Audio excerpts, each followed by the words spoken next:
พวกเรามีจิตแต่พวกเรากลับไม่รู้จักจิตเลย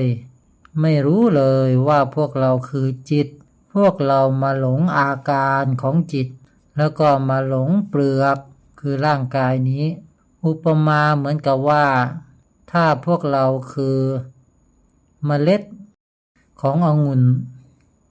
นี่คือธรรมชาติแท้ๆของพวกเราคือเมล็ดขององุ่นแต่พวกเรากลับไม่รู้ว่าพวกเราคือเมล็ดองุ่น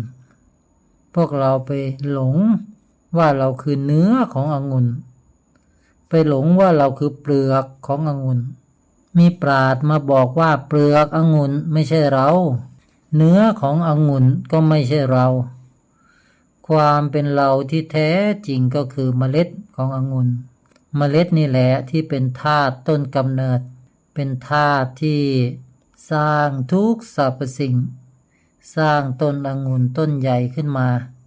แล้วก็สร้างองุ่นขึ้นมาได้อีกมากมายมหาศาลต้นเมล็ดองุ่นนี่แหละคือต้นธาตุเป็นธาตุต้นกำเนิดที่พวกเราทั้งหลายหลงลื